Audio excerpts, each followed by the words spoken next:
चला सगळ्यांना शुभ संध्याकाळ, शुभ संध्याकाळ, शुभ संध्याकाळ. आपण आता ज्ञानबोध कार्यक्रम मध्ये मला असं वाटतं आज शेवटचा दिवस होईल. डॉक्टर अमृता मॅडमची जी स्वाध्याय दिला होता त्यांनी, की आपल्याला जर क्रिएटर रोल आपण करतो आहोत आणि काही क्रिएट करत आहोत, आपण ध्यानातून काही सामूहिक चेतना पेरत आहोत या सृष्टीसाठी, या ज्या काही घडामोडी होत आहेत त्यामध्ये चांगल्या घडामोडी कशा होतील, या व्हायब्रेशन्स विचार आपण विचारांच्या वेव्ह सोडत आहोत या पर्यावरणामध्ये किंवा ब्रह्मांडामध्ये, की ज्याचे इफेक्ट नक्कीच मल्टिप्लाय होत राहतील आणि त्याचं जे काही बीज लावलंय आपण त्याचं रोपण उगवतील सुद्धा. तर आज बोलणार आहेत मेघा मॅडम पहिल्यांदा. तर मेघा मॅडम व्हिडिओ सुरू करा आणि तुमचे काही विचार आहेत ते मांडा. तुम्ही कशी सिस्टीम बदलाल मी तुम्हाला स्पॉटलाइट देते. व्हिडिओ सुरू करा. केलेला आहे. तर चला, मेघा मॅडम बोलतायत, सुरू करा मॅडम. हा, ठीक आहे. नमस्कार. आत्मवंदन सर्वांना. सर्वप्रथम मी तर म्हणजे हा विषय घेतला आणि बोलण्याचं धाडस करण्याचं ठरवलं. म्हणजे चला आपण थोडं तरी बोलूया, काहीतरी सुरुवात करूया. ज्या अर्थी मॅडमने एवढं अमृता मॅडमनं सांगितलं, म्हणजे क्वांटम जंप कशी तुमची झाली पाहिजे त्याच्यावर, म्हणजे आपल्याला जर आपल्यात बदल करायचा असला तर सुरुवात थोडीशी इथून करूया. म्हणून मी बोलायचं ठरवलं आणि नाव दिलं. आणि त्यात मॅडमने बरेच विषय सांगितले, तर म्हणलं आपण आता शेती हा विषय घेऊया.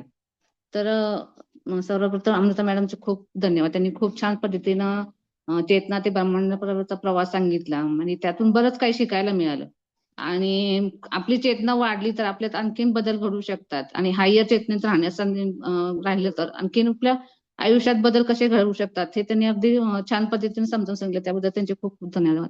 परत मंगल मॅडम असे प्रोग्राम ठेवले जेणेकरून प्रत्येकाच्यात काही ना काहीतरी बदल होत आहेत आणि खरंच खूप छान बदल होत आहेत सगळ्यांच्यात. सगळ्यांचं ऐकलं तर इतकं छान वाटतं की आपल्याला आणखीन काय बदल केले पाहिजेत. मला तर असं वाटतं आपल्याला अजून काहीच नाहीये त्यात. तर त्या दृष्टीनं मी शेती हा विषय घेतला आणि त्यानुसार मी काय असं जे आता सुचल तसं मी बोलते खरं तर. आणि आता जो आता आपण शेती आता जी पद्धत झाली शेती सिस्टम म्हणतात, शेती तर अतिशय जे आपलं गहन विषय आहे हा. खरं त्याच्यावर म्हणजे जेवढं त्यात बदल होईल तेवढं तर खूपच चांगली पद्धत होईल. आणि आता जे सृष्टीत चाललंय म्हणजे आता भरपूर काल तर बघितलं ना किती तिबेटमध्ये नुकसान झालं लोकांचं. म्हणजे जमीन अशी राहिलीच नाही की ज्याच्यात लोक काय करतील म्हणजे चांगलं पिकवतील असं. आणि हे बदलणं फार गरजेचं आहे. आणि आता जेवढी जमीन आता सगळी नापीक जमीन होत चालली, म्हणजे आता जे रासायनिक खते वापरतात किंवा जे रासायनिक औषधे वापरतात त्याच्यामुळे शेतीत इतकं शेतीतले जी धरणी मातीतले जे सुपीकता आहे ती पूर्णपणे आता नष्ट होत चाललेली आहे. आणि हे बदलणं फार गरजेचं आहे. म्हणजे शेतीतील त्याच्या उत्पन्नावर परिणाम होतोय. आणि आता जे आधुनिक पद्धती शेती लोक त्या वापर करतात, जसं ट्रॅक्टरनं शेती करणं, वेगवेगळी तंत्र वापरून. आणि त्यासाठी लागणारे जे भांडवल आहे त्याच्यामुळे शेतकऱ्यांना ते भांडवल पुरवता एवढं नाकी नव्हते की शेतकरी पूर्ण त्यात डुबून जातोय आणि म्हणजे कर्जबाजारी होते. मग जेवढं त्यांना ते फेडण्यासाठी पुन्हा ते उत्पन्न काढण्यासाठी जेवढं त्यांना उत्पन्न मिळावं असं मिळण्यासाठी जेवढे ते प्रयत्न करतात तेवढे यश येत नाही त्यांना. आणि आता इतकं जे बदल सृष्टीत होत आहेत तर मग मॅडम तर म्हणतात की शेती राहणारच नाही. मग शेती राहणार नाही तर मग शेती राहणार नाही तर मग शेती लोक अन्न हे लोकांचं गरज आहे ना शरीराची किंवा प्रत्येक व्यक्तीची. आणि किंवा आपले खेडेगावातले असू दे सिटीतले असू दे अन्न तर मिळणं गरजेचं आहे. मग हे अन्न तुम्ही शेती मार्फत कसं तयार करू शकतो किंवा त्या मार्फत काय आपल्याला मिळू शकते. तर ह्या वेळेस खरं तर विचार केला तर बरं म्हणजे अगदी खूप म्हणजे कसं करावं आणि कसं काय म्हणजे शेती राहणार कशी आणि काय करणार. तर ह्या पद्धतीने विचार करताना मला बरेच असं काही म्हणजे वाटलं की आपण असं करू शकतो का की जेणेकरून पारंपरिक शेती आणि आधुनिक शेती यांचा जर मेळ घातला तर त्यातून वेगळी शेती निर्माण होऊ शकते का. तर त्याच्यावर विचार करत असताना बराच म्हणजे असं विचार गेले की लोकांच्या विचारात पण आता आधुनिक विचार बरेच पगडा निर्माण झालेला आहे. पारंपरिक शेती जवळ म्हणजे पूर्ण नष्ट होत जाते. जसं पूर्वी शेतीतलेच लोक गावातलेच लोक एकमेकांना मदत करत असत. जसे 12 बलुतेदार होते त्यानुसार 12 बलुतेदार एकमेकांना मदत करत असत. कुंभार असेल, चांभार असेल किंवा वेगवेगळे लोक असते ते एकमेकांना मदत करायचे. आणि आता ते कसं झाले, लोक बाहेरच्या जगावर जास्त अवलंबून राहू लागले. आता जेणेकरून प्रत्येक गोष्टीला बाहेर मदत घेऊ लागले. आणि ते जे मूळची जी गावाची पद्धत होती, शेतीतलं गाव स्वतः स्वतः निर्भर असायचे, स्वतः आत्मनिर्भर असायचे, ते पूर्ण बदलत होत चाललेलं. मग ते पुन्हा आपल्या आलं पूर्वीसारखं जीवन, जेणेकरून शेतकरी स्वतः स्वतःचं उत्पन्न स्वतःचे जे शेती करताना जे काही साहित्य म्हणा, अवजारे म्हणा किंवा जे काही तुम्हाला मशागत करताना आता जसं ट्रॅक्टरनं मशागत केली, आता बैल तर जवळजवळ गावात तर राहिलेलीच नाही. जे बैल नांगरीने पहिले शेती करत होते ते इतकी बैल कमी झालेली आहेत की आता बैल तर मग ट्रॅक्टरचा त्यांना वापर करावा लागतो. मशागत करताना किंवा कापणी करताना यंत्र वापरावे लागतात. कारण लोक पण आता शेती करायला मागत नाहीत. कारण आता उच्च शिक्षण जसं होत घेत चाललंय, तर उच्च शिक्षण घेण्यासाठी लोक शहरात जातात आणि मग तिथं स्थायिक होतात. आणि गावात त्यामुळे लोकसंख्या कमी होत चालली. मग लोकांच्याकडे जर शेती हा मनुष्यबळावर शेती चालते आणि मनुष्यबळच कमी होत चालल्यामुळे लोकांना साहजिकच यंत्रावर अवलंबून राहावं लागते. आणि मग ही यंत्र वापरताना त्यांना अनेक अडचणींना मग सामोरे जावं लागते. मग ती यंत्र खरेदी करताना त्यांना लागणारे भांडवल ते तेवढंच करून तेवढं ते हे होत नाही. मग अशा पद्धतीनं मग अशी काय रचना तयार होईल जेणेकरून लोकांना आणखी वेगळं काय उत्पन्न होईल. तर मला असं वाटतं की पूर्वीपार जसं पारंपरिक पद्धतीने शेती होती, लोक गावात आता जर सृष्टी बदलतच जाणार आहे, परिवर्तन म्हणजे मॅडम म्हणतात तसं परिवर्तन पूर्ण होणारच आहे. आणि मग हे जे सृष्टी जे रचना बदलणार आहे, म्हणजे शेतीचं भूगर्भच बदलत जाणार आहे, तर आणि तो आणखीन कसा बदलेल. तर त्यासाठी आपण शेती जर समजा केली, तर शेतीतून काय काय आपल्याला उत्पन्न निघू शकतं, त्यातून लोकांचं पोटभरणीचा विषय कसा मिटू शकतो. तर मला असं वाटतं आधी शेती हा व्यवसाय म्हणजे करताना लोकांनी जे आपल्या शेतीसाठी लागणारा जर बियाणे आहेत किंवा जे अवजार आहेत ते शेती खेडेगाव हे आत्मनिर्भर होत आहेत होते. म्हणजे असं जर मी समजा केलं की शेती ही पूर्णपणे शेतकरी गावागावातच आत्मनिर्भर होत आहेत आणि लोक एकत्र येत आहेत. आणि आता जशा आपण आता आपले ग्रुप आहेत, जसं आपण हायर चेतने राहून काम करतोय, अवेअरनेस मध्ये राहून काम करतोय, तर प्रत्येक गोष्ट शेतकरी आता त्यांच्यात अवेअरनेस वाढत आहे. आणि अवेअरनेस वाढत असल्यामुळे त्यांना प्रत्येक शेती करताना काय काय बदल केले पाहिजे त्याचा त्यांना आढावा घेता येत आहे. आणि मग त्यासाठी ते लोक एकमेकांना आणि एकमेकांची मदत करण्याची भावना वाढीस लागली आहे त्याच्यामुळे. आणि ते वाढत असताना लोक एकमेकांना कशी मदत होईल. मग आपल्याकडं आता मग असे गट, शेतकरी गट तयार होत आहेत. मग असे शेतकरी गट ज्यांचे आणि असे शेतकरी गट तयार की जे समविचारी आहेत. आणि समविचारी शेतकरी एकत्र आल्यामुळे काय होईल की लोक आणि त्यांच्यात एक अवेअरनेस वाटतो, त्यांच्यात ती अशी लोक सृष्टीत निर्माण होणार आहेत की ते हायर चेतनेत असणार आहेत, उच्च चेतनेत, जेणेकरून ते एकमेकांनी आपली चेतना देऊन आणखीन वेगळं काही तयार होईल. मग असे लोक तयार झाल्यानंतर ती लोक जे छोटे शेतकरी आहेत म्हणा, अशी एकत्र गट तयार केल्यामुळे जे हायर चेतनेतले एकत्र गट तयार त्यांना त्यांच्यात वेगवेगळं ज्ञान असणारे आहे. आणि त्या ज्ञानातून ते वेगवेगळे शेतीत उत्पन्न कसं निर्माण करेल, तर त्यासाठी ते जी शेती आधी सुपीकता वाढवतील. सुपीकता वाढवण्यासाठी लोक त्यांना सुचवतील की तुम्ही जो शेतीतला जो झाडपाल्याचा पाचोळा आहे किंवा जे सेंद्रिय खताचा जास्त वापर करण्यास ते सांगत आहेत. आणि पुन्हा मग त्या पद्धतीने लोक विश्वास पण ठेवत आहेत त्या अशा लोकांच्यावर. आणि मग ते जसे गाईड करत आहेत तसे त्यानुसार ती शेती करण्यास सज्ज झालेली आहेत. आणि मग त्यासाठी बियाणे तयार करताना शेतकऱ्यांना शेतकरी स्वतःच्या रानात जे देशी बियाणं आहे ते स्वतः तयार करत आहेत. आणि अशाच गावात सीड बँक्स तयार करत आहेत. आणि हे सीड बँक्स कसे होतील की ज्यांच्याकडे जी बी बियाणे आहेत ते बी बियाणे त्या बँकेत जमा होतील. आणि ते जमा झालेल्या किंवा ज्यांच्याकडे जे नाही आहेत ते ट्रान्सफर करतील, एकमेकांना देतील की ते जे तुमच्याकडे जे बियाणं आहे ते तिथं जमा करायचे. आणि ज्यांना जे बियाणं आहे त्या बँकेतले जे बियाणं आहे ते स्वतः त्यांच्याकडे नेतील. त्यामुळे एकमेकांच्याकडे जे नाही ते घेऊन जातील आणि जे आहे ते तिथं जमा करून एकमेकांना मदत करतील आणि म्हणजे त्यामुळे ते स्टेट बँक तिथंच जमा होते ना, मग त्यामुळे सरकारकडे ते लोकांना ते बियाणे मागण्यासाठी जो खर्च होतोय तो त्यांचा कमी होत जाईल. त्यामुळे खर्च लोकांनी शेतकऱ्यांचा जो खर्च अधिक वाढतोय तो खर्च कमी होत जाईल. आणि अशा पद्धतीने स्टेट बँक गावातच तयार होतील आणि हा स्टेट बँक देशी बियाण्यांचे निर्माण झाल्यामुळे हवामानाला जसे सज्ज असतील बियाणे म्हणजे ज्या अशी बियाणे निर्माण होतील त्याच्यामुळे काय होईल, देशी बियाणे जर त्या गावातली जशी जमीन असेल त्यानुसारच ती बियाणे तयार झाल्यामुळे त्या हवामान ते तयार झाल्यामुळे त्या हवामानानुसारच जसा प्रतिकारशक्ती निर्माण करणारीच बियाणे तयार होणार ते बियाणे आपोआपच त्या रोगाला रोगप्रतिकारशक्ती वाढणारी बियाणे निर्माण होतील त्या हवामानात तयार झाल्यामुळे. आणि अशी बियाणे निर्माण झाली तर लोकांना अधिक उत्पन्न निघण्याची ही शक्य म्हणजे निर्माण म्हणजे अधिक उत्पन्न ही निर्माण होत आहे. आणि तसंच आणखीन मशागत करताना जे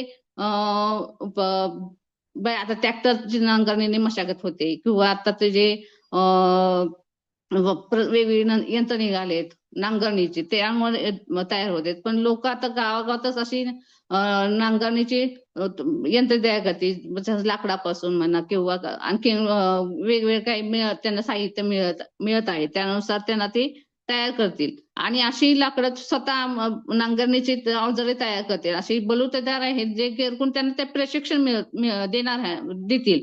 असे हे जे शेतकरी गट आहेत ना हे शेतकरी गट त्या लोकांना तयार करत आहेत आणि ते लोक तयार होतील प्रशिक्षण घेऊन की ते अवजारे तयार करण्यासाठी. आणि त्या अवजारातून ते वेगवेगळे शेतीला जे पूरक साहित्य लागतं ते तयार करतील. आणि हे अवजारे शेतकरी स्वतःच्या गावात निर्माण झाल्यामुळे त्यातही त्यांचा उत्पन्नाचा खर्च म्हणजे जे भांडवलाचा खर्च आहे तो कमी होईल. आणि असे हे शेतकरी कोणते भाडे तत्वावर घेतील असं नाही विकत घेतील पण भाडे तत्वावर घेतील त्याच्यामुळे त्यांचाही खर्च भागेल.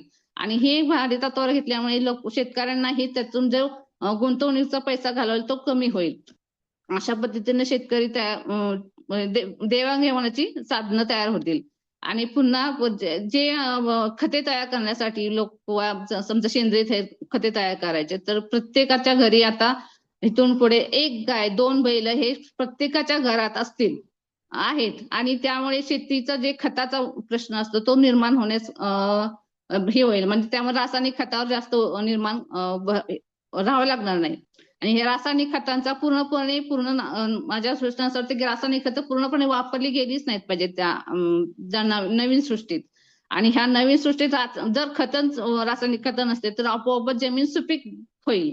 आणि सुपीक जमीन जशी होईल तसं मातीतले अन्नद्रव्य तयार होतील, मायक्रोब्स तयार होतील. आणि हे मायक्रोब्स तयार झाल्यामुळे शेतीला जे पीक उत्पन्न वाढवण्यासाठी भरपूर प्रमाणात त्यांना मायक्रोब्स मिळाल्यामुळे आणखी निरोगी पिकं निर्माण होतील. आणि त्यामुळे निरोगी पिकं निर्माण झाली की आपोआपच धान्यही निरोगी निर्माण होईल.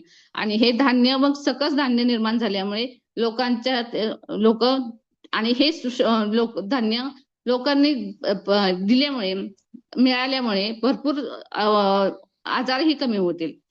आणि त्याच दृष्टीने पुन्हा लोकांना त्या गावागावातच वेगवेगळी उत्पन्न तयार करण्याची साधने तयार होतील. आता जसं समजा आता वेगवेगळी करतातच लोक की हे उत्पन्न प्रोडक्शन करा ते बाहेर विका.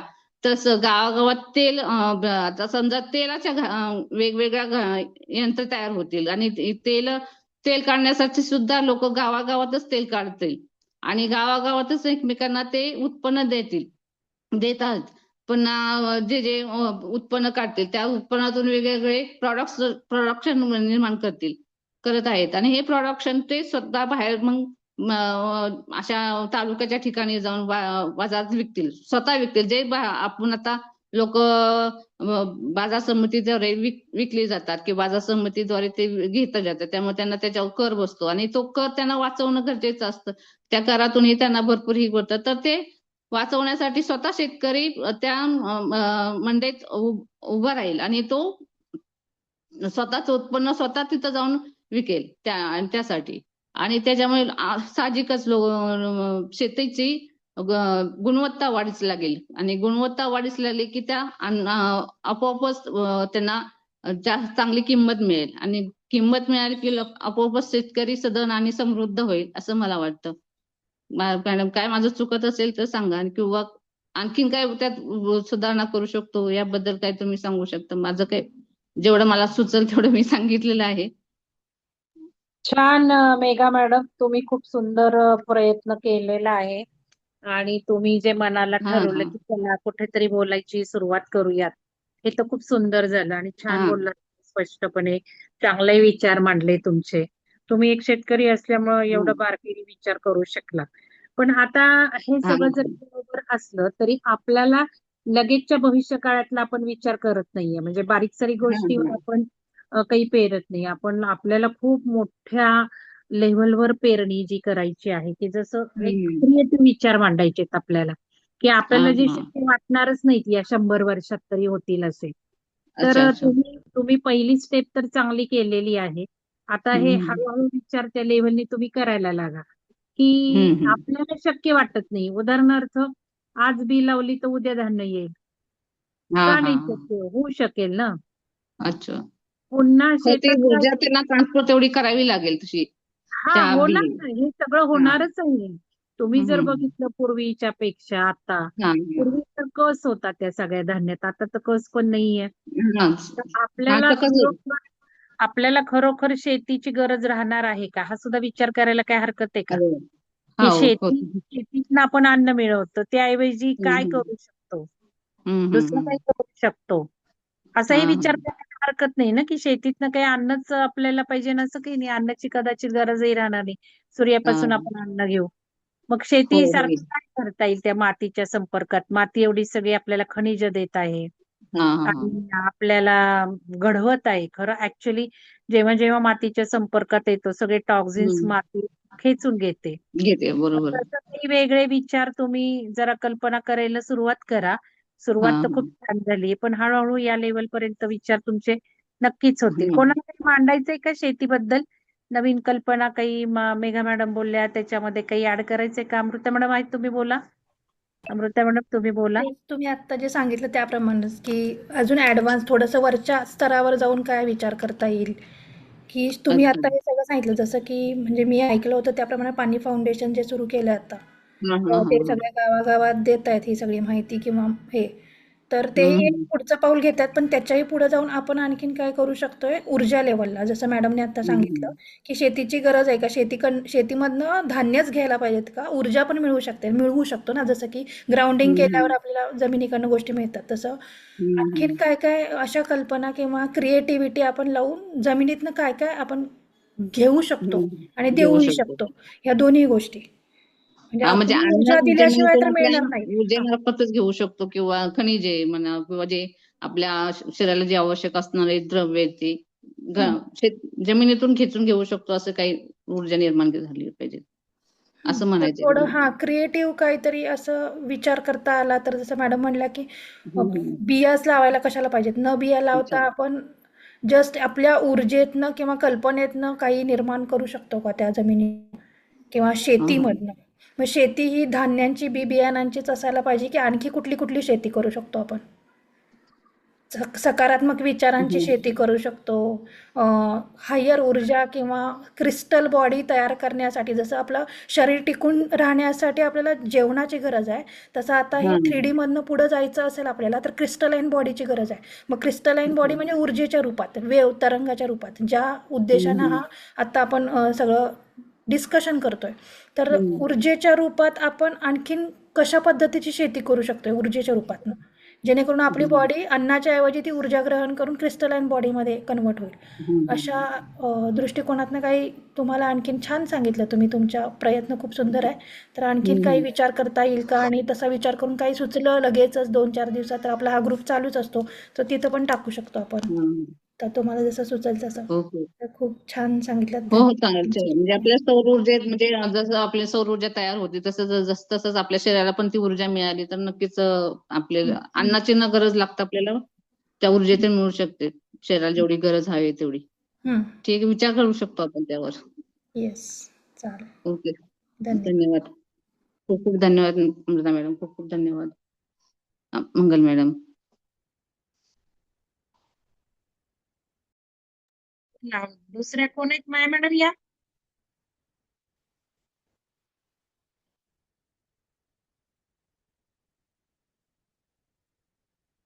माया मॅडम नाही तर माधुरी मॅडम. माया मॅडम आहात होतं मगाशी होते की माया मॅडम.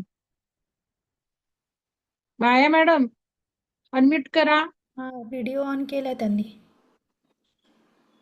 हा मी स्पॉटलाइट येते. हा अनम्यूट करा मॅडम.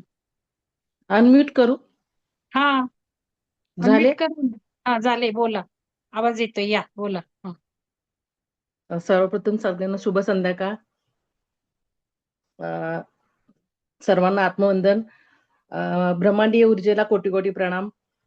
मंगल मॅडम, शोभा मॅडम यांना आत्मवंदन. विहंगम टेक्नो होलिस्टिक ऑर्गनायझेशनचे जे ज्ञानबोध स्वाध्याय चेतना विकास या ग्रुपच्या अंतर्गत अमृता मॅडमने त्यांच्या मधुर वाणीने अगदी सोप्या आणि सहज वाणीने आम्हाला जो क्वांटम फिजिक्स हा विषय अगदी सोपा करून सांगितला, अवघड विषय.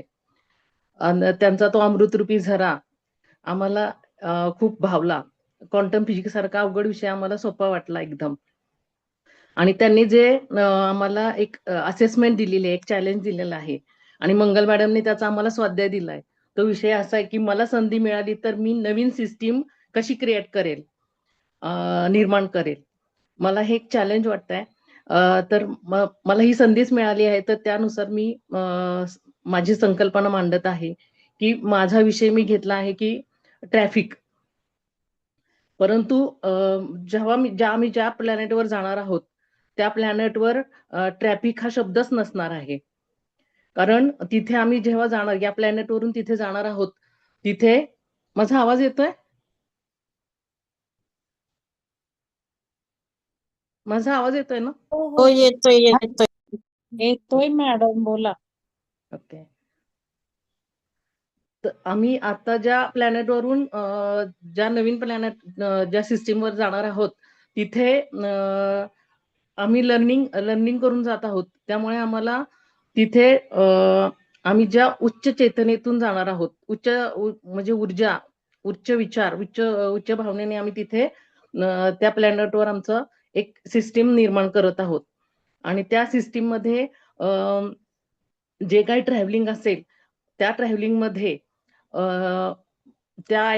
ह्या आयामामध्ये कुठलंही इन्फ्रास्ट्रक्चर असणार नाहीये, रस्ते असणार नाहीयेत, कुठलेही इन्स्ट्रुमेंट साधनाचा म्हणजे वाहनं, गाड्या, कुठल्याही याची गरज लागणार नाहीये.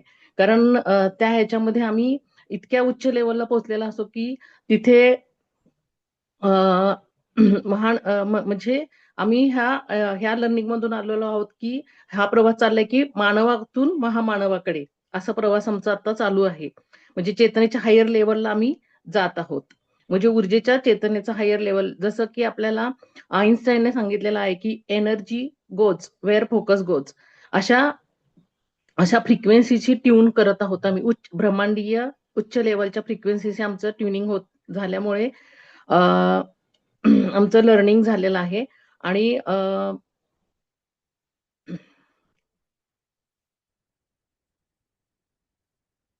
उच्च लेवलच्या चेतना निर्माण झाल्यामुळे तिथे ट्रॅफिक ह्या शब्दाची गरजच उरणार नाही. आता आपण बघितलं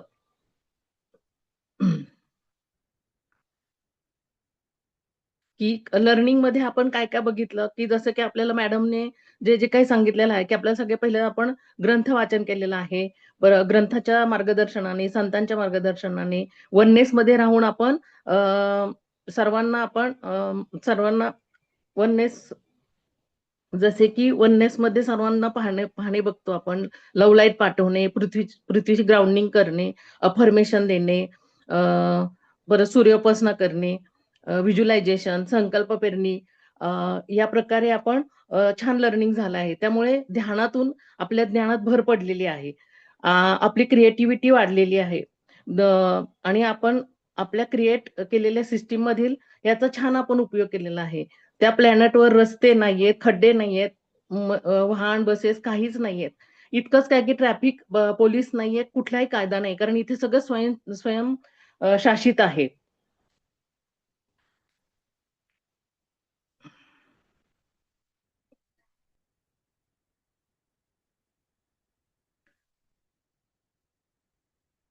आणि इथे आपण याचा क्वांटम फिजिक्सची सखोल ज्ञान झाल्यामुळे आपण आपल्याला मुळात आपण कोण आहोत हे समजलं आहे. कण आणि लहरी हे आपल्यापर्यंत आपण त्याचा खूप खोलमध्ये आपल्याला त्याचे ज्ञान झालेलं आहे. म्हणजे जसं ऋषींनी आपल्याला सांगितलं होतं की ब्रह्म सत्य जगन मिथ्या, हे जसं सांगितलं आहे तसं आता आपल्याला त्याची जाणीव झालेली आहे, याची खरी जाणीव झाली. त्याप्रमाणे मग आपण त्या प्लॅनेटची निर्मिती केलेली आहे की आपला सूक्ष्मदेह म्हणजे चेतनेची आपल्याला जाणीव पटली आहे. आपलं छान लर्निंग झालंय. त्यामध्ये क्वांटम जम्प्स आपण घेतोय. जसं की आपल्याला अमृता मॅडम सांगितलं की क्वांटम जम्प्स आपण कसं घेतो की जे आपली चौकट आहे त्याच्या बाहेर आपण म्हणजे आपण संघर्षातून आपली निर्मिती करतोय. म्हणजे त्या चौकटीच्या बाहेर जाऊन आपलं जे कृती आहे ते करतो आहे. म्हणजे आपण जर पुराणातला दाखला घ्यायचा झाला तर रामायणात सगळे हतबल झाले होते आणि त्यावेळेस जांबवंताने हनुमंताला काय करून दिली की ओळख पटवून दिली की तू करू शकतोस, तू यू कॅन डू इट. म्हणजे तुझ्यामध्ये ती शक्ती आहे आणि तू कोण आहेस ही हनुमंताला जेव्हा ओळख पटली आणि त्याच्यातलं ती शक्ती ड्रॉ आउट झाली. म्हणजे हनुमंताला समजलं की माझ्यामध्ये ह्या शक्ती आहेत आणि हनुमंताला त्या सर्व शक्तींची जाणीव झाली आणि गरिमा, लघुमा आणि मा ह्या सगळ्या शक्ती ह्याची जाणीव झाल्यामुळे त्यांनी ते हवेतून, जंगलातून, डोंगरदऱ्यातून, समुद्र पार करून सीतेचा शोध लावला. म्हणजे सीतेपर्यंत पोहोचलेला आहे. मग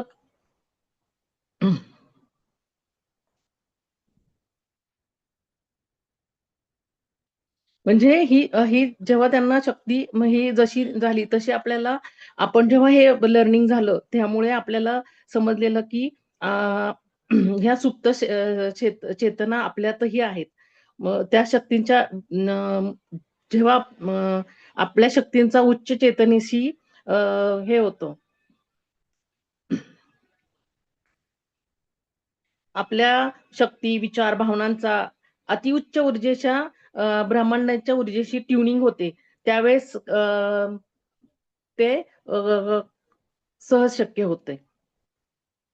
तसे आपल्या सर्वांमध्ये अशा कितीतरी शक्ती आहेत परंतु आपले लर्निंग न झाल्यामुळे त्या सुप्त अवस्थेत आहेत. म्हणजे जशी कुंडलिनी सुप्त अवस्थेत पडून असते तशा आपल्या त्या इतर शक्तीही तशाच पडून आहेत. आता आपलं हत्तीचंच उदाहरण बघूयात. हत्तीला तो लहान असताना त्याला काय केलं जातं की त्याचा तो माहूत असतो तो साखळदंडीने बांधून ठेवतो आणि तो किती प्रयत्न केला तरी तो काय ते साखळदंड त्याच्या ती छोट्या शक्तीला काही निघू शकत त्याच्यातून तो काही बाहेर पडू शकत नाही आणि तो त्याचे प्रयत्न सोडून देतो आणि मग मोठ्या झाल्यावरही त्याला ती आपल्यातली शक्ती आपली शक्ती तो वापरतच नाही. मग त्यामुळे माहुताची सत्ता त्याच्यावर राहते आणि त्यामुळे तो आतली शक्तीचा त्याला विसर पडतो. तसे आपणही आपली शक्ती जी सुप्त शक्ती आहे, आपले जे गुण आहेत ते आपण जेव्हा जेव्हा लर्निंग होते आणि आपल्या ज्ञानबोध ग्रुपमधून आपण ग्रंथ वाचन केला, आपल्या गुरूंचे मार्गदर्शन मिळाले, आपण कोण आहोत, कशासाठी याची जाणीव वाढली, लर्निंग झाले, आपल्या चेतना वृद्धिंगत झाल्या, आपली ऊर्जा विचार उच्च लेवलला जाऊन ब्रह्मांडाच्या ऊर्जेशी ट्यून झाली. म्हणजे आपल्याला आपली फ्रिक्वेन्सीला ट्यून झाल्यामुळे आपल्यातील चेतना उच्च हायर लेवलला गेली. जसे पूर्वी आपले देवर्षी नारद ऋषी क्षणात त्यांना एका ठिकाणाहून दुसऱ्या ठिकाणी जायचं असेल तर ते एका ग्रहाहून दुसऱ्या ठिकाणी अगदी क्षणात जात म्हणजे टाइम ट्रॅव्हल करत. तसे आपल्यालाही आपली ऊर्जा जर आपण ब्रह्मांडाशी ट्यून केली आपली फ्रिक्वेन्सी तर आपण आध्यात्मिक ध्यानधारणा करून सूर्योपासना करून गुरूंच्या मार्गदर्शनातून त्यातून आपल्या ज्ञानाची जाणीव झाली तर आपली ही चेतना आपण उच्च फ्रिक्वेन्सीची ट्यून करून आपणही आपल्या दैनंदिन व्यवहारामध्ये आपण एका ठिकाणाहून दुसऱ्या ठिकाणी क्वांटम फिजिक्सच्या ज्ञानामुळे त्याचा वापर करू शकतो. जे लघुमा गरिमा हे आपल्यामध्येही त्या शक्ती आहेत त्याचा आपण वापर करून आपल्याला हवे तेव्हा हवे तिथे जाऊ शकतो. म्हणजे सागरातून, समुद्रातून, पाण्यातून आपण हवेतूनही प्रवास करू शकतो.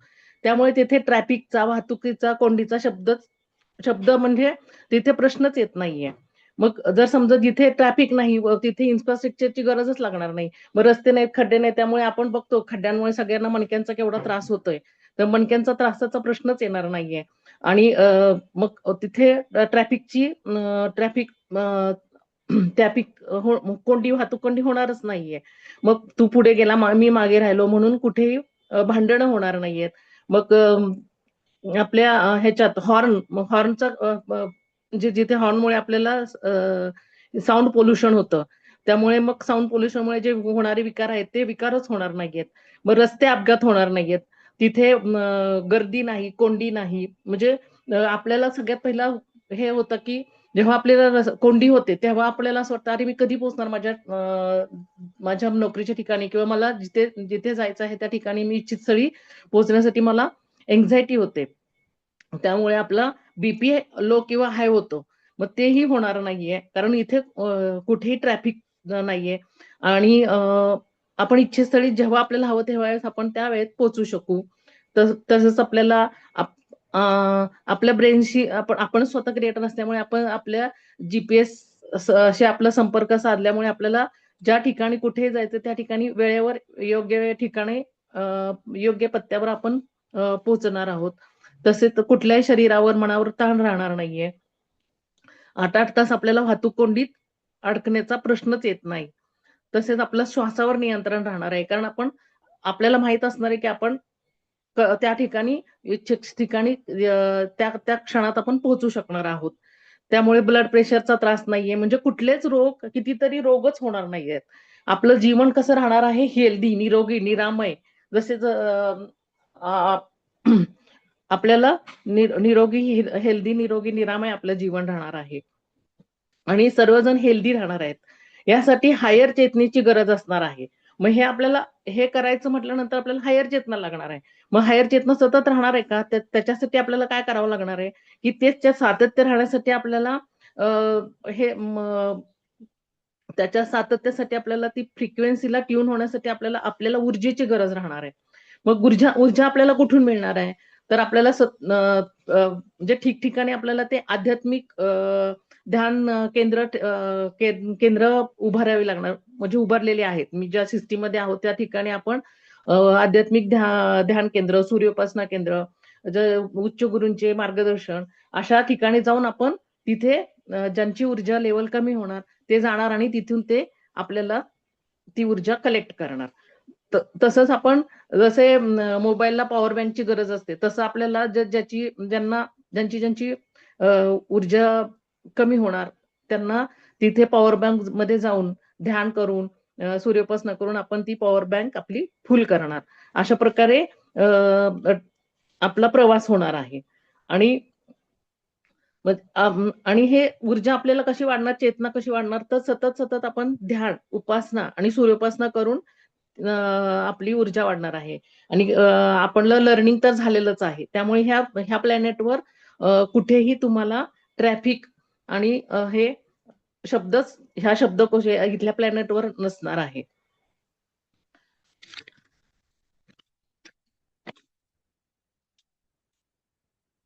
आणि जेव्हा आपण सूर्योपासनाची ऊर्जा घेऊन आध्यात्मिक ध्यानधारणा करू आणि हायर लेवलच्या चेतनेशी नेऊ, तेव्हा आपण ब्रह्मांडाशी कनेक्ट होऊ. मग आपण येईल त्या आपल्याला जेव्हा जी इच्छा होईल त्या स्थळी आपण इच्छित स्थळी पोहोचणार आहोत. आणि तिथे आपल्याला आपणच क्रिएटर असल्यामुळे जीपीएस आणि गुगल मॅपशी आपला ब्रेनने कनेक्ट झालेला असू, त्या अचूक स्थळी आपण पोहोचणार आहोत. कारण आमची सिस्टीम स्वयंशासित कायद्यावर चालत आहे. यासाठी क्वांटम एन्टँगलची आम्ही वापर केलेला आहे. एकाने शिस्त पाळली तर सारे जण ती शिस्त पाळत आहेत. त्यामुळे आम्हाला आमच्या सिस्टीम मध्ये दुसऱ्या कायद्याची गरजच नाही. सारे जण हार्ड वर्कर आहेत. गीतेतील म्हणण्यानुसार कर्म केलेच पाहिजे. तसेच ज्ञान कर्म आणि भक्ती ध्यान ह्याची कास आम्ही सोडलेली नाही.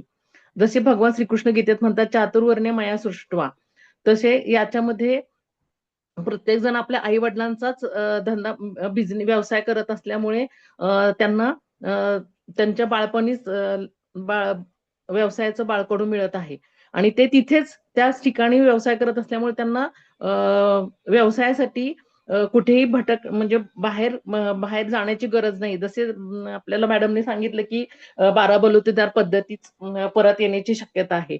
तसं तिथे ते आलेलं आहे माझ्या सिस्टीम मध्ये. आणि मग घर सोडून बाहेर जायचं नाही नोकरीसाठी, त्यामुळे मग प्रवास करायची गरजच नाहीये. त्यामुळे मग तिथेही वाहतूक कोंडी होणारच नाहीये माझ्या नवीन सिस्टीम मध्ये.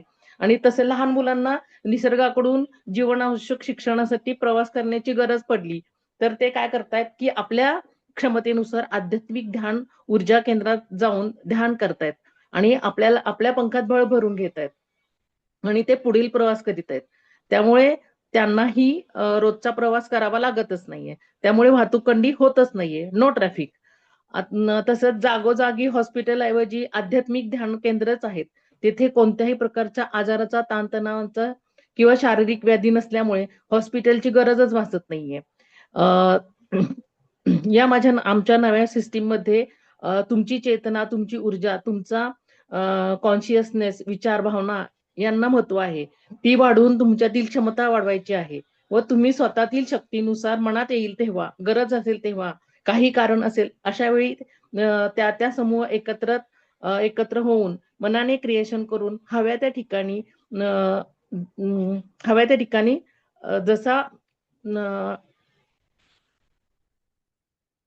जसा होईल तसा प्रवास करत आहोत. त्यासाठी कुठल्याही साधनांची, इन्फ्रास्ट्रक्चरची गरजच राहत नाहीये. त्यामुळे वाहतूक कोंडी कुठेच नाही. No traffic. आता कपड्याविषयी आम्ही आमच्या ह्याच्यात असं केलं आमच्या सिस्टीम मध्ये की आपण कपडे कसे वापरतोय, कपडे ही आपण सूर्याकडून जशी एनर्जी घेणार त्या प्रकारचे आपण स्वतःचे क्रिएट केलेले आहेत. तर त्या रंगाचे उन्हाळ्यात आपण पांढरे कपडे वापरतोय, थंडीमध्ये आपण काळे कपडे वापरून त्यानुसार आपण त्याच्यातून ऊर्जा घेऊन आपली एनर्जी लेवल वाढवण्याचा प्रयत्न करतोय आणि एनर्जी लेवल आपली बॅलन्स राहून आपण त्याप्रमाणे प्रवास करत आहोत. जसं आपलं हे जे शरीर जडत्व आहे ते गेलेलं आहे आणि आपलं सगळं शरीर कसं झालंय, चैतन्ययुक्त झालेलं आहे. त्यामुळे हलकं झाल्यामुळे सूक्ष्म देहाद्वारे प्रवास करायला आपल्याला सहज सोपं जात आहे आणि त्याच्याद्वारे आपण त्या शक्तीचा आपण वापर करत आहोत. एका क्षणात आपण कुठल्याही ज्या हव्या त्या ठिकाणी प्रवास करत आहोत. आपला वेळ आणि पैसा वाचणार आहे. त्या बदल्यात आपल्याला ऊर्जा, चेतना आणि कॉन्शियसनेस याचा आता तिथे या ग्रहावर आपल्याला पैशापेक्षा कशाची जास्त हे असणार आहे तर ऊर्जेची, चेतनेची, कॉन्शियसनेसची आणि भावनेची गरज जास्त आहे. आणि ते वाढवण्यासाठीच म्हणजे ज्याच्याकडे हे जेवढं जास्त आहे त्याची पॉवर बँक काय आहे, फुल आहे, त्याला जास्त त्याची किंमत जास्त आहे. हे आध्यात्मिक म्हणजे हे सगळं कुठे मिळतं ह्याच्यासाठी आध्यात्मिक ध्यान केंद्रांची तिथे आपल्याला सुविधा केलेल्या आहेत त्या सिस्टीम मध्ये. अशा प्रकारे आम्ही नवीन सिस्टीम मध्ये आम्ही आमच्या निर्मिती केलेली आहे. धन्यवाद. बोला अमृता मॅडम.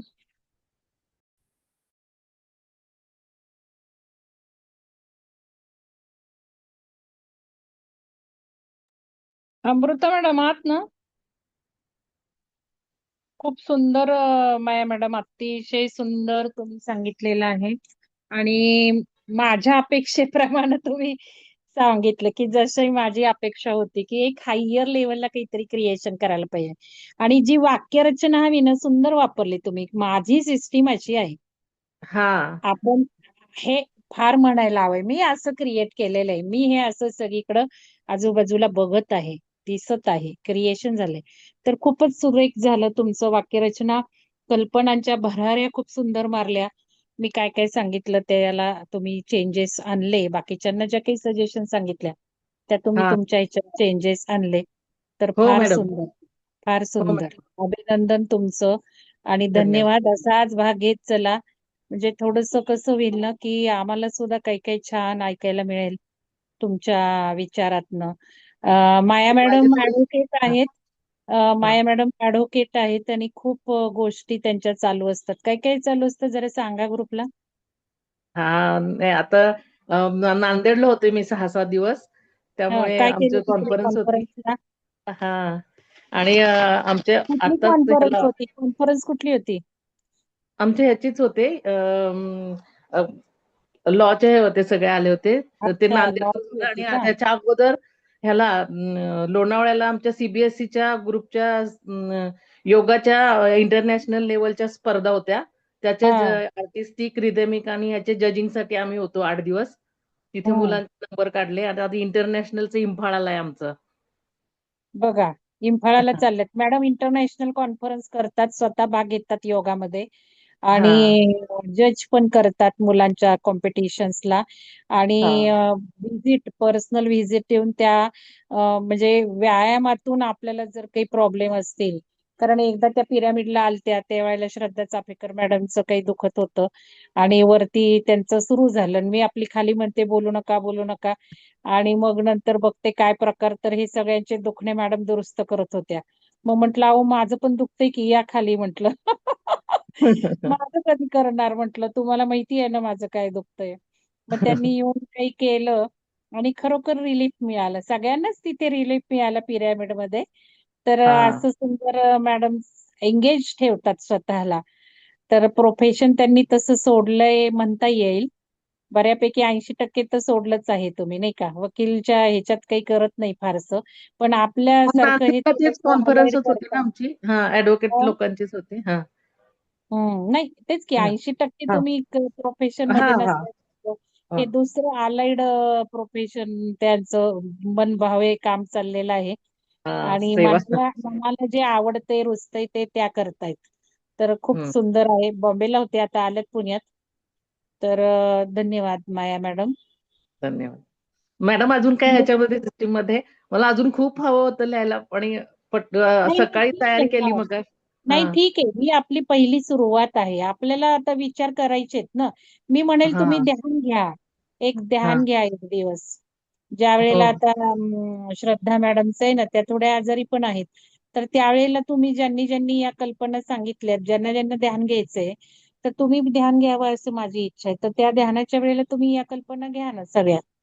हा मॅडम, ह्याच्यामध्ये कोणालाही खड्डे नाहीत, त्यामुळे मणक्यांचे त्रास नाहीत, कुठले रोग नाहीत. कारण हो, सतत इतके छान ना. त्रास आहेत की इथून मी कधी पोहोचणार. आणि सगळं अख्खं म्हणजे ह्याच्यात लिहायचं खूप राहिलंय की ज्यांना प्रवास करायचा त्यांना कळतं की त्यांना लाईफच नाहीये.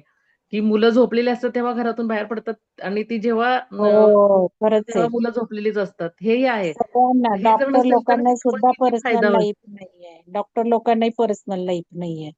काहीच हा राहिलेलं नाही. हा तर ट्रॅफिकमध्ये मग ट्रॅफिक ट्रॅफिकमध्ये हा विषय खूपच, तोच नसेल आणि हे जर आपलं ह्या सिस्टीम नुसार हो. घडलं तर खूप छान होईल. तर रोग पण ध्यान नाही. तुम्ही नक्की घ्या मॅडम, ध्यान नक्की घ्या. हं? हा ओके सुलक्षणा मॅडमचं झालं ना की कधी तुमच्या सवडीने एक दिवस ध्यान घ्या. ओके. चला, धन्यवाद. माधुरी मॅडम येत आहे का पुढे? माधुरी मॅडम, अंजली मॅडम, कोण येते पुढं? माधुरी मॅडम आहात ना? हो हो आहे. हा, तुम्हाला स्पॉटलाइट देते. हं. हा, बोला. हा, प्रथमतः मंगल मॅडमचे खूप खूप आभार की त्यांनी मला, म्हणजे त्या देतच असतात संधी नेहमी काही काही करण्याची, पण त्यांनी संधी दिली त्याबद्दल खूप खूप धन्यवाद त्यांचे.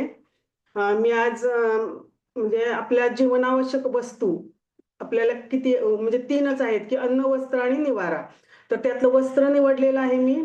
वस्त्रात आपण म्हणजे पूर्वीची लोक कशी झाडांच्या पानांपासून वस्त्र बनवत होती लज्जा रक्षणासाठी. त्याच्यानंतर कातडीपासून आलं, म्हणजे हळूहळू मग ते कपाशीचं म्हणजे चरख्यावर सूत काढायला लागले. आणि त्यानंतर म्हणजे बरेच व्हरायटी आली, म्हणजे पॉलिस्टर, टेरिकॉट वगैरे. पण आता पुन्हा असं वाटतं की म्हणजे हे इतके विविध प्रकार आलेले आहेत कपड्यांचे की आपल्याला ते कळत पण नाही. विचारावं लागतं की दुकानात गेल्यानंतर की ही कुठल्या प्रकारची साडी आहे वगैरे असं. तर हे आणि इतकं कपडे म्हणजे एखाद्या घरामध्ये जर लग्न कार्य वगैरे जरी असेल तर त्यावर आपण खूप पैसा खर्च करतो.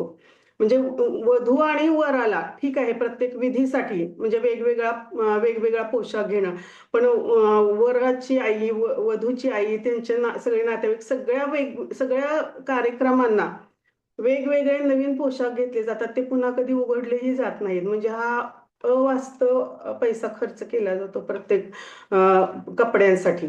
मग त्याऐवजी जर म्हणजे मला असं वाटतं की मी जर ठरवलं, म्हणजे मी जर क्रिएटर आहे तर मी असं बंधन घालेन की एकच प्रकारचं म्हणजे सर्वांनी एकच प्रकारची साडी नेसली पाहिजे सुती, आणि आपलं पुन्हा एकदा आपण रोज सूत कमवून आपण स्वतः जेवढं सूत बनवलेलं आहे त्याचंच वस्त्र आपण नेसू तर आपण इतकं हव्यास होणार नाही आपल्याला की कपडे घेण्याचा. आता पूर्वी सणावारालाच फक्त कपडे खरेदी केली जात असत, म्हणजे दिवाळीला किंवा गुढीपाडव्याला गुढीला नेसवण्यासाठी साडी अशी घेतली जात असे. म्हणजे त्यामुळे तेव्हा ते खूप अप्रूप वाटायचं, कौतुक असायचं. किंवा आता रक्षाबंधन येते, म्हणजे भाऊ बहिणीला घेऊन यायचं साडी, म्हणजे त्याचं किती कौतुक असायचं. आता आपल्याला किती काही आणलं तर आपल्याला त्याचा जास्त आनंद पण होत नाही, कारण आपल्याकडे भरपूरच असतं. आणि कपाट सगळ्यांचीच जवळजवळ काही वेळेला आपल्याला माहित पण नसतं की हा ड्रेस माझ्याकडे आहे आणि मी कधी घेतला होता. म्हणजे बऱ्याच जणांचं असं होतच असणार आहे. साड्यांच्या बाबतीतही तेच. जर मग आपण स्वतः जर सूत कापून म्हणजे सूत कातून चरख्यावर आपण ते सूत त्या सुतापासून जर कपडे बनवू लागलो तर आपण निसर्गापासूनच घेणार आहोत, आणि पुन्हा ते निसर्गामध्ये मिक्स व्हायला सुद्धा सोपं जाणार आहे. म्हणजे जास्तीत जास्त आपण निसर्गाशी कनेक्ट होणार आहोत यातून. आणि पूर्वी पैठणी म्हणजे पैठण गावातूनच ती पैठणी यायची, आणि एका घरामध्ये एखादीच असायची ती पैठण. त्यामुळे ती तिच्या सुनेला, लेकीला किंवा नातीला द्यायची ती नेसायला कधीतरी. तेव्हा त्याचं पण ते खूप अप्रूप असायचं. आता कसं प्रत्येकाच्या घरामध्ये असते त्यामुळे त्याचं फारसं कौतुक नाही राहिलेलं. परत आणखीन मी म्हणजे केरळला गेले होते तेव्हा एक मला खूप छान अनुभव आला. खूप त्यांचं कौतुक वाटलं मला. पद्मनाभ मंदिर, बहुतेक पद्मनाभ मंदिरच्या तिथेच की ती ऑफ व्हाईट कलरची साडी होती आणि त्याला सोनेरी काठ होते. आणि तिथं त्या मंदिराच्या तिथे अशी बाहेर एका ठिकाणी लग्न पण लावली जात होती. तर ते इतके सुशिक्षित लोक होते, म्हणजे असं नाही की त्यांना कपड्यांसाठी पैसे नव्हते वगैरे, असं नाही. पण त्यांच्याकडे त्या साडीला इतकी पवित्र मानतात की वधूनेही तीच साडी नेसली होती, वधूच्या आईनेही तीच साडी नेसली होती, कॉटनची जी सोनेरी काठ असतात ती. आणि मुलाकडच्या सुद्धा जे ज्या होत्या तिथं करवल्या म्हणा वगैरे सगळ्यांनी ती साडी नेसली होती. आणि इतकं सुंदर वाटत होतं ते दृश्य पाहायला की मला तेव्हाच माझ्या मनात आलं होतं असं की आपल्याकडे किती आपण पैसे खर्च करतो सगळे, म्हणजे खूप हेवी साड्या घेतो, म्हणजे पैशाने पण, आणि म्हणजे वेगवेगळ्या जास्त त्यात कलाकुसरी असलेल्या बराच खर्च करतो. ते जर हातानंच आपण बनवायला लागलो तर आपल्याला त्यामध्ये कळेल की हे किती कष्ट पडतात. नुसतेच पैसे मोजून उपयोग नाही, आपण एवढे पैसे मोजले म्हणून मग मला मिळाली ही साडी असं काही उपयोग नाही. तर ते स्वतः करू जेव्हा आपण, तेव्हाच ते आपल्याला समजणार आहे. आणखीन मला असं वाटतं की म्हणजे पुढे जाऊन हे साडी वगैरे याबद्दल झालं की आपल्या देशाचाच देश सुद्धा आपला हातमागावरूनच खरं तर देश पूर्वी ओळखला जात होता. की म्हणजे चरख्याचं चिन्ह वगैरे असायचं. सुती कापड खादी आपण वापरत होतो खूप वर्ष, आणि नंतर हे आपल्याकडे आलेलं आहे. तर ड्रेस कोड असावा आपला की हा असा आहे भारताचा ड्रेस कोड, म्हणजे तो बनवायला आवडेल. किंवा आता जर बाहेरचा ड्रेस वेगळा आणि आपल्याला घरात आल्यानंतर कम्फर्टेबल वाटतं की गाऊन वगैरे आपण घालतो, म्हणजे हा आपल्याकडचा नाहीये पेहराव. आपल्याकडे पूर्वी परकर पोलकं असायचं म्हणजे मुलींसाठी, आणि बायकांसाठी साडी असायची 9वारी किंवा 6वारी. पण जर आलं तर म्हणजे कम्फर्टेबल आपल्याला जर घरात घालायचं असेल तर त्यामध्ये काही आतमध्ये वस्त्र मतलब ठराविक वयानंतर नाही झेपत आतमध्ये, तर तो घालायची आवश्यकता पडणार नाही, संकोच वाटणार नाही, असं मला घरात घालण्यासाठी एक ड्रेस बनवायला आवडेल. ठीक आहे, माझं एवढंच बोलणं होतं. आणि आता सध्या बांबूपासूनही वस्त्र बनवत आहेत. Hello madam. हा मॅडम, आपल्याला सिस्टीम क्रिएट करायची, ती खूप पुढची सिस्टीम क्रिएट करायची. आपल्याला आत्ताच्या प्रॉब्लेमवर असा फोकस घेऊन नजदीकच्या काळातलं बघायचं नाहीये. तर तुम्ही आता काय बदल करू इच्छिता वस्त्र या सिस्टीम मध्ये समजा 50 वर्षांनी काय बदल होतील असं वाटतंय तुम्हाला? किंवा काय बदल झाले पाहिजेत की जिथे आपला फायदाच फायदा होईल? की एक सुतीच फक्त खादीचेच कपडे सगळ्यांनी वापरले पाहिजेत. आपण वापरले पाहिजेत ही भाषा करायची नाही. आपण हा, क्रिएटर आहोत. वापरेल. आपण क्रिएटर वा- आहोत. हो. तर आपण काय, तुम्ही काय आणि क्रिएट तेच करा. त्यामध्ये तलम तलम सूत स्वतःच बनवायचं. कोणाला काही ऍड करायचंय का? हा सोपा विषय आहे. तुम्ही जरूर मांडू शकता. नुसतं ऐकण्यापेक्षा काहीतरी कल्पना मांडा ना. कोण बोलेल? सुलक्षणा मॅडम, अर्चना मॅडम जरा बोला. तुम्ही काय बदलाल वस्त्र या सिस्टीम मध्ये? वस्त्र या सिस्टीम मध्ये जे शरीराला मला असं वाटतं की शरीराला जे सूट होईल प्रत्येक म्हणजे सीझन मध्ये अशा प्रकारचे आणि ज्याच्याने काही त्रास नाही होणार अशा प्रकारचे सुटसुटीत कम्फर्टेबल असे वस्त्र आपल्यासाठी तयार झालेले आहेत आणि आपण ते घालतो आता आहोत. नाहीये का सगळेजण कम्फर्टेबलच घालतायत ना वस्त्र? का कोणी मारून मुटकून काही घालतंय? नाही थोडेफार सोडलं. आपल्याला हं. सिस्टीम क्रिएट करायची आहे. म्हणजे ती सिस्टीम खूप छान असली पाहिजे, की आपोआप म्हणजे ती बदलली पाहिजे. बाय नेचर ती प- होईल आपोआप. आपण एक उदाहरणार्थ सूट बनवला ना की तोच नेचर पासून तयार कायमस्वरूपी. झालेलं. एक मिनिट मला बोलू द्या. उदाहरणार्थ मी असं क्रिएट करेल, वस्त्रांची गरजच राहिली नाहीये ना. जन्माबरोबर सगळं काही सुंदर आहे. पूर्वी कुठं वस्त्र घालत होते? घालत होते का पूर्वी वस्त्र? कशाला वस्त्रांची गरज आहे? वातावरणापासून वातावरण खूप प्लेझंटच राहील. असं मी क्रिएट करेल. वस्त्रांची गरजच नाही. तसं तुम्ही काय क्रिएट करणार आहात? हा, कोण बोलत होतं मगाशी? एक असा सूट बनवायचा की तो पूर्ण जन्मासाठी राहील. एक्झॅक्टली. खूप छान आयडिया म्हणली अंजली मॅडमनी, की एकच ड्रेस असा असेल की तो कातडी बरोबर येईल जन्मताच. म्हणजेच आपलं शरीरच असं असेल की ड्रेसची गरजच लागणार नाही, किंवा एकच ड्रेस राहील आणि तो आपोआप आपल्या कातडीवर वाढेल. कशाला ड्रेस घातले पाहिजेत? कशाला ते विविधता पाहिजे? बरोबर आहे ना. असं सुंदर सुंदर काही क्रिएट केलं पाहिजे ना. आपले आत्ताचे प्रॉब्लेम काय आहेत? कपड्यांकडे लक्ष जातं, पैसा जातो, त्याच्यावरनं रिस्ट्रिक्शन्स येतात. साडीच घाल, नवीन सासवा सुनांना साडीच घाला म्हणतात, सुनांना साड्या घालायच्या नाहीत, सुनांना कसले तोकडे कपडे घालायचे, मग त्या घरात अलाउड नसतं, त्याच्यावरनं वादविवाद होतात. तुमच्या मुलीला चालतात, मला का चालत नाहीत, असे बरेच वादविवाद होत असतात. तर ह्या सगळ्या ज्या काही वस्त्र रिलेटेड आहे, तो जर प्रॉब्लेमच सॉल्व्ह करायचा असेल तर क्रिएटिव्ह विचार आपल्याला करायचे. तर आपल्याजवळ सिस्टीम क्रिएट करायला दिलेली आहे. मग सिस्टीम क्रिएट करायला दिली आहे तर आपण छोट्या छोट्या गोष्टी का बघायच्या? आता तर वस्त्र आपण आपल्याला आवडतं तशी घालतोय बऱ्यापैकी. काहीच लोकांना बंधनं आहेत फक्त. तर अजून कोणी काही विचार मांडेल अंजली मॅडम सारखा? अर्चना खूप मॅडम? छान. अंजली मॅडम खूप छान बरं का विचार मांडला तुम्ही.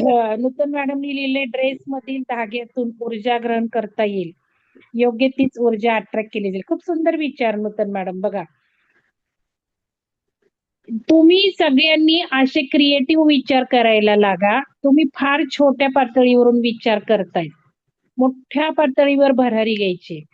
आता नूतन मॅडमनी म्हटलंय, मी वस्त्र सिस्टीम अशी क्रिएट करेल की वस्त्रांमुळेच मला जशी ऊर्जा हवी आहे तशी त्या त्या धाग्यातून योग्य ऊर्जा माझ्याजवळ राहील, प्रोटेक्शन राहील. वस्त्र नुसतं वातावरणातून प्रोटेक्शन नाही देणार, बलात्कार पासून प्रोटेक्शन देईल. काही आदिवासी घालतात ना कुलप लोखंडाची, उघडता येत नाही कोणाला ती जागा बलात्कार करायला. असं आहे बरं का, एक्झिस्टिंग मध्ये आहे. तर कोणीतरी विचार मांडले होते, हे वेगळा सिस्टीम वेगळी घेतली होती, बोलत होत्या वेगळ्या. बहुतेक मला वाटतं सुवर्ण मॅडम बोलत होत्या. त्यांनी शरीर घेतला होता विषय आणि बोलत होत्या वेगळ्या. तर वस्त्र पण असं असेल की ते वस्त्र मला सगळ्यापासून प्रोटेक्शन देईल. पुरुषांच्या नजरेपासून, अत्याचारापासून, मारणं सुद्धा मारत असेल समजा कोणी, कशावरनं नवरे मारतात, कोणावरनं भाऊ मारतात, काय काय बायकांमध्ये भांडणं होतात, काय काय पुरुषांमध्ये होतात, पुरुष बायकांमध्ये. तर वस्त्रच असं काही असेल की मारापासूनही प्रोटेक्शन देईल आपल्याला ते. तर नूतन मॅडमनी ऊर्जा कन्सेप्ट मांडला. तर आपण असं पण वेगळं वेगळं विचार करतो. वस्त्र असं काही सिस्टीम असेल की मला म्हणेल तिथे पटकन ते वस्त्र घेऊन जाईल, म्हणेल तसा पोशाख माझा लगेच तयार होईल. पंख पाहिजे तर मला पंख तयार झाले की मी उडू लागेल. मला पाण्यात पोहायचंय तर माझं वस्त्र भिजणारच नाही, भिजलं तरी माझं शरीर दिसणार नाही. असं वस्त्राच्या सिस्टीम्स असतील की आपल्याला पटापटा रॅपिड ऑटोमॅटिक बदल होतील. खूप आणि छान. मनाच्या आपण इच्छेनुसार मनाच्या इच्छेनुसार वस्त्र सगळे बदलले जातील. हा बोला, कोण हा बोलतो बोला. हा मी हा. बोलत होते. आपण हा. जसं ध्यानातून आपल्या भोवती प्रोटेक्शन लेअर तयार करतो तसं, आणि आपण जसं इमॅजिन करू तसं आपण वस्त्र करू शकतो हा. आपल्या वातावरणाप्रमाणे. हा. घोंगडं तर घोंगडं येईल थंडीत, स्वेटर तर स्वेटर येईल. काही वेळेला आपण स्वेटरनी कुडकुडत राहतो, आपल्या जवळ नसतं शाल स्वेटर, पण मनातनं आपण ती वस्त्र तयार करू. प्राणी कशी करतात? प्राणी कुठं घालतात वस्त्र? धुवावे लागणार नाहीत वस्त्र. वस्त्र टाकली असेल हो. हे पण अशा क्रिएटिव्ह आयडिया घ्या ना तुम्ही. जसं आता ते पेपर निघालेत, वन टाइम वापरणारी वस्त्र निघाली, घाला आणि फेकून द्या, डिस्पोजेबल निघालंय सगळं. असं काही काही कल्पना करू शकतो. सुवर्णा मॅडम म्हणतात वस्त्रात इतकी ताकद असेल की सेन्सर सारखे काम करेल, कोणी जवळ येऊ शकणार नाही. छान. हे सुद्धा आहे ना, अलार्म मॅडम मी वाजेल. बोलू का? माझं माझं हो बोला. माझं वस्त्रच असं असेल की भराभरा अलार्म वाजेल की 1 किलोमीटरवर शत्रू आलाय, लगेच माझं वस्त्र सेन्सर करेल आणि मला अवेअर करेल. हा बोला. हा मॅडम, मी जर येस स्वतःला ऊर्जाच समजत राहिले तर मला ह्या सगळ्याची गरजच लागणार नाही ना. मग येस येस. ऊर्जा असेल तर मी म्हणूनच काही करू शकते. म्हणूनच मी म्हटलं वस्त्राची गरजच नको ना. कशाला हो. वस्त्र सिस्टीम पाहिजे? छान. तर धन्यवाद असे मॅडम. विचार करा सगळ्यांनी, सुंदर सुंदर विचार करा. विषय घेतलेत, लीडर्स पुढे आलेले आहेत, धडाडीने बोललेले आहेत, काहीतरी आपल्या समोर मांडलेलं आहे, ते धागे घेऊन आपण अजून अजून यावर विचार करूया. तर माधुरी मॅडम खूप धन्यवाद तुमचे. मी जरा रेकॉर्डिंग बंद करते आणि थोडस माधुरी मॅडमचं एक सांगते, ते तुम्ही जरा डिस्कशनला घ्यावं. मध्ये जर स्टोअर केला तर काय होईल, अशी सिस्टीम बनवली. जर हे परमनंट जर डेटा स्टोअर झाला आपल्या मेंदूत, ह्युमन ब्रेन मध्ये, तर सिस्टीम कशी राहील. तर मी विचार केला की आता आपण लहानपणी शाळेत 1 2 3 4 आई शिकतो. तर आता हे आत्ता शिकलं, नॉलेज घेतलं आपण ह्या जन्मात, नेक्स्ट जन्मामध्ये सुद्धा आपल्याला परत हेच नॉलेज घ्यायचं. तर आपण तिथेच अडकतोय. तर मला असं वाटतं की ही सिस्टीम असलीच पाहिजे. ही सिस्टीम आहे. तर यामध्ये आपण हे नॉलेज, वेगवेगळे लँग्वेज नॉलेज, काय जो डेटा आहे तो आपण मेंदूमध्ये स्टोअर करत जाऊ, साचवत जाऊ. एका जन्मामध्ये, नंतर नेक्स्ट जन्मामध्ये, म्हणजे आपण असं शिकत शिकत जाऊ आणि त्यामुळे आपण ते नॉलेज घेत जाऊ आणि ते आपण इम्प्लिमेंट करत जाऊ. त्यामुळे आपल्याला पुढच्या जन्मामध्ये परत तेच नॉलेज घेण्याची गरज नाही राहणार. म्हणजे आपला वेळ पण वाचला जाईल. म्हणजे एक्झाम्पल, आपण सगळं जे नॉलेज आहे, सोशल नॉलेज जे आपण शाळेत शिकतो, कॉलेजमध्ये, किंवा काही टेक्निकल नॉलेज, मॅथमॅटिकल नॉलेज, आणि सब्जेक्ट म्हणजे हिस्टॉरिकल सब्जेक्ट, किंवा काही एखादी कविता, असं जे परमनंटली स्टोअर होऊन जाईल. त्याचा आपल्याला हळूहळू अर्थ सुद्धा, एखादी कविता घेतली आणि आपल्याला त्याचा अर्थ लगेच नाही समजला, पण आपल्याला नंतर हळूहळू आपली चेतना वाढेल, कारण आपण नॉलेज आपल्या मेंदूमध्ये स्टोअर झाल्यामुळे हळूहळू आपली चेतना वाढेल. जर कविता घेतली तर त्याचा आपल्याला हळूहळू त्याचा अर्थही समजेल. आणि जसं भारतीय ग्रंथ आहे, काही कादंबरी आहे, घेतल्या तर आपण त्याचं जर वाचन केलं, ते नॉलेज घेतलं, आपल्या मेंदूमध्ये ते स्टोअर होईल. आणि मग ते भले त्याचं आत्ता आपल्याला नॉलेज नाही समजलं, पण नंतर ते त्याचा डीप आणि सखोल अर्थ आपल्याला नाही समजला तरी आपल्याला तो नंतर समजेल. पण आपली त्यामुळे एक चेतना 1% तरी आपली वाढेल. आणि काही माणसांची चेतना लवकर वाढेल किंवा काहींची कमी वाढेल, जसं नॉलेज आपण घेऊ. पण एका जन्मामध्ये एक 10-15% वाढली, परंतु नंतर अजून चेतना आपली अशी वाढत जाईल. अशी एक शक्यता, प्रयत्न, सिस्टीम बनवली. आणि जर असंच, जर आपली चेतना जेवढी वाढली पाहिजे तेवढी वाढली नाही, आपल्याला असं वाटलं. त्यासाठी आपण ह्याच्या तिसऱ्या डायमेन्शन मध्ये आपण परत त्यासाठी आपल्याला दुसरा जन्म घ्यावा लागेल. परंतु आपल्याला जन्म घेऊन सुद्धा ते जो डेटा नॉलेज जो आपण घेतोय तो आपल्याला परत घ्यावा नाही लागणार. त्यामुळे आपल्या जन्माची वेळ, जन्मामध्ये जी वेळ आहे चेतना वाढवण्यासाठी तो जास्त वाया जाणार नाही. म्हणजे आपण नॉलेज नेक्स्ट लेवलचं घेत जाऊ आणि आपण पुढचं नॉलेज घेत जाऊ. त्या पहिल्या किंवा मागच्या जन्मात घेतलेल्या माहितीला आपण एक कनेक्शन करू. ती जे पहिला जन्मात घेतलंय किंवा 1 वर्षात घेतलंय असं जर एक डेटा बनवला, एक हा घेतला डेटा नंतर दुसरा घेतला, हे 2 डेटा आपण कनेक्ट करू आणि यामुळे अजून आपण एक नॉलेज बनवू, अजून सुद्धा एक डेटा बनवू. मेंदूमध्ये आपण सुरुवात करू साचवायला आणि मग त्याचं इम्प्लिमेंटेशन सुद्धा आपण 3 डायमेन्शन ह्या जगामध्ये बनवू. कोणतीही एखादी टेक्निकल गोष्ट असेल, नाहीतर ती आपली घरातली छोटी गोष्ट असेल, पण ती आपण स्वतः बनवू, प्रयत्न करू जास्तीत जास्त चेतना वाढल्यामुळे. आणि आणि ही जी मेंदूतली जी सिस्टीम आहे डेटा स्टोअर करण्याची, यावरच आपलं पूर्ण ज्या आपण ह्युमन माणसांनी जे आता ज्या सिस्टीम बनवल्या 3 डायमेन्शन मध्ये, ह्या सगळ्या सिस्टीमचं ही एक मेन सिस्टीम राहणार जे ब्रेन मध्ये जो आपण डेटा स्टोअर करत आहोत यातला हा जो बेस असणार. आणि यामुळे आपली चेतना भरपूर फास्ट पद्धतीने इन्क्रीमेंट वाढत जाणार. म्हणजे उदाहरण जर घेतलं, मला एक उदाहरण आठवलं, श्रीकृष्ण यांना जेव्हा जन्म घेतला तेव्हा त्यांनी किती जन्म घेतले हे अगोदर हे समजत होतं, हे माहित होतं. त्यामुळे ते चेतना त्यांची जास्त होती, त्यांची चेतना ही वाढलेली होती. हे एक उदाहरण आहे मला लक्षात आलं श्रीकृष्णाचं. तर जर असं जर झालं, जर आपल्या मेंदूमध्ये जर ही डेटा जर स्टोअर परमनंटली होत राहिला तर याचे परिणाम असे होतील की आपलं जे जन्माचं जे ध्येय आपलं पृथ्वीवरचं हे आपल्याला समजेल हळूहळू. आणि मग आपण एका जे डायमेन्शन आहे जे सगळे ते आपल्याला समजतील. म्हणजे आपण सुरुवातीला 3D डायमेन्शन मध्ये राहू, नंतर 4th, 5th, 6th असे आपण डायमेन्शन ट्रॅव्हल करत राहू आणि मग हळूहळू आपण हे सगळे डायमेन्शन क्रॉस करू आणि शेवटी सगळे डायमेन्शन क्रॉस केल्यानंतर आपल्याला हे रिअलायझेशन होणार की शेवटी आपण अहम ब्रह्मास्मी हे आपल्याला रिअलायझेशन होणार. आणि मग नंतर आपल्याला यामुळे रिअलायझेशन झाल्यामुळं आपण शरीरमुक्त सुद्धा होणार,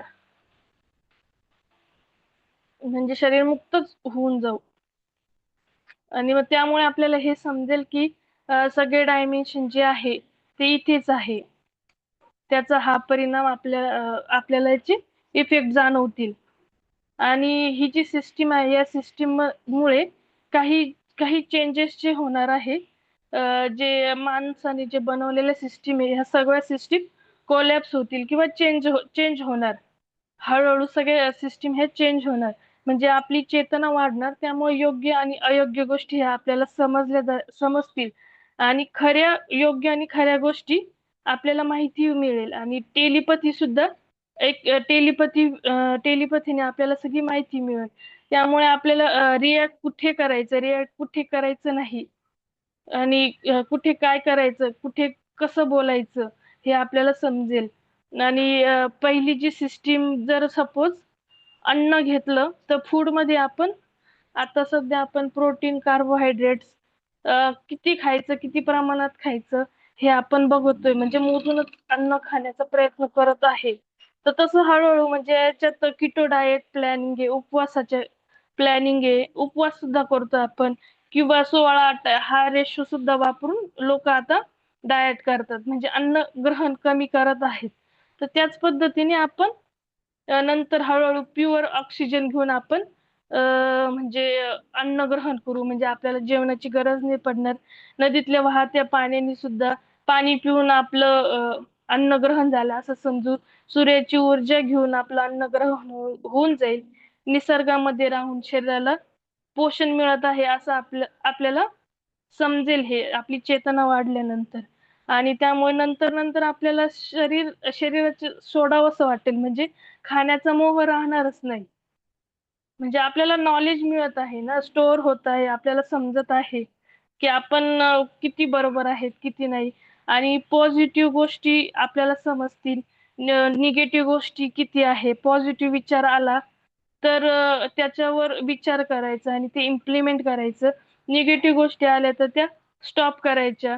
ह्या गोष्टी आपल्याला समजणार. आणि काही सिस्टीम, राजनीती जी सिस्टीम आहे त्यामध्ये जे पैसे देऊन जे मतदान, ते योग्य मतदान होईल. म्हणजे आपण योग्य हा विचार करू की कुणाला मतदान द्यायचं आणि योग्य न्याय मिळेल. टेक्निकल गोष्टींमध्ये आपण नवीन इम्प्लिमेंटेशन करू, एखाद्या दुसऱ्या प्लॅनेटवर पण शिफ्टिंग करू, पोर्टल पोर्टल डोअर ओपन करू, टाइम ट्रॅव्हल करू. टेक्निकल गोष्टींमध्ये इम्प्लिमेंटेशन होईल. अजून शेतीमध्ये आपली चेतना जर वाढली की वाढीसाठीचं आपण चेतना वाढीसाठीचं पीक आपण उत्पादन करू. आणि नोकरी, शिक्षण ह्या गोष्टी आपण एकमेकांना शिकवू. म्हणजे शिष्य आणि गुरु ह्या एकच सारखेच राहतील. सगळ्यांना एकमेकांना आपण नॉलेज देऊ आणि ज्याच्या त्याच्या अनुभवावर सगळेजण एकमेकांना नॉलेज देतील. उदाहरणार्थ आता युट्यूब वरून सगळेजण नॉलेज एकमेकांना देतात, तसंच हे नॉलेज एकमेकांना ट्रान्सफर होईल, टेलिपॅथीने सुद्धा ट्रान्सफर होईल. आणि आपण ग्रंथ वाचन किंवा पुस्तक वाचन हे हे हे पण करू. त्यामध्ये सुद्धा नॉलेज स्टोअर होईल. स्वतःचे विचार मांडले जातील आणि विचार आपण लिहायला सुरुवात करू. स्वतःच्या विचारांनी पुस्तकं जे आहे ते पण आपण स्टोअर करू. स्वतःचे नॉलेज जगाला सांगू आणि प्रॅक्टिकली समजून सांगू. आणि त्यामुळे आपल्याला खऱ्या खऱ्या गोष्टींचे रिअलायझेशन सुद्धा होत आहे. आणि यामुळे जर डेटा स्टोअर होत असला आपल्या जर मेंदूमध्ये, तर आपल्याला समाजातील सर्व माणसांना ज्ञान घेण्याची इच्छा होईल. सगळेजणच प्रत्येक गोष्टीमध्ये ज्ञान घेण्याचा प्रयत्न करेल. आणि आपल्या भावना सुद्धा आपल्या कंट्रोलमध्ये राहतील, की कुठे कोणतं इमोशन वापरायचं, किती कंट्रोल ठेवायचा, राग किती कंट्रोल ठेवायचा. कम्युनिकेशन जर सिस्टीम घेतली तर त्यामध्ये आपण झाडांशी सुद्धा कम्युनिकेशन करू. आपल्या ऊर्जेनी, चेतनेनी. निर्जीव वस्तूंसोबत सुद्धा आपले कनेक्शन होईल. आपण तिथे टेलिपॅथी करू, कम्युनिकेशन करू. दुसऱ्या प्लॅनेटवर सुद्धा आपण कम्युनिकेशन करू. दुसऱ्या सोलार सिस्टीम मध्ये सुद्धा आपण कम्युनिकेशन करत आहोत. आणि रिलेशनशिप सुद्धा काही बदलतील. जर खरं योग्य जर प्रेम असेल, खरं कनेक्शन असेल तर रिलेशनशिप तशा राहतील. लग्न ही कन्सेप्ट सुद्धा तशी बदलेल. आणि जनरेशन नुसार जे आजकाल जे जेन जी, मिलेनियम, जेन जी अल्फा असे जे भाग पाडले जात आहे पार्टिशन माणसांबद्दल, जनरेशन बद्दल, ती संपुष्टात येऊन जाईल आणि सर्व एकमेकांना सारखे समजतील. आणि करन्सी सुद्धा आपली बदलेल. हळूहळू आपण जे पैसा जो म्हणतो, मनी, जो कागदाला आपण जेवढी व्हॅल्यू देतो ती व्हॅल्यू कमी होऊन जाईल. आणि आपण त्याऐवजी चेतना, ऊर्जा याचा आपण व्हॅल्यू ठेवू. सुरुवातीला थोडस निसर्गासोबत राहू, नंतर हळूहळू त्याचं ट्रान्सफॉर्म मध्ये नंतर चेतनामध्ये होईल. बस एवढं सांगायचं तुम्हाला. तुम्ही कशाबद्दल बोललात?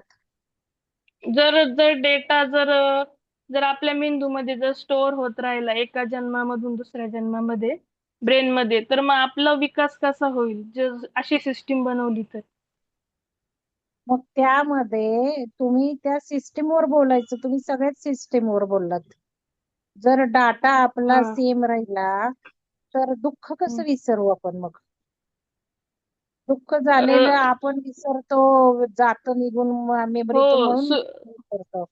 सुरुवातीला दुःख परमनंट मेमरी राहिली तर दुःख विसरू कसं आपण? सुरुवातीला ते दुःख वाटेल आपल्याला, पण आपल्याला हे समजेल की हे प्रत्येक जन्मात ह्या गोष्टी घडत घडत राहणार आहे. तर मग आपण एक स्टेबल होऊन मग ते जाऊ. जसं समजतच आहे ना आताच्या जीवनात सुद्धा समजतच आहे ना. आताच्या जीवनात दुःख जेव्हा येतं त्यावेळेला आपण दुःखी होतो. पण दुःख निघून गेल्यावर आपल्याला कळतं अरे ते दुःख कशासाठी होतं. आपल्याला काही शिकण्यासाठी होतं. आपण तर आता सुद्धा या जन्मात करतोच आहोत ना ते. आपण आता आध्यात्मिक झालो आहोत. आपण तर कोणी आपल्याला त्रास दिला तरी आपण त्याला लेट इट गो करतो, प्रेम देतो त्याला.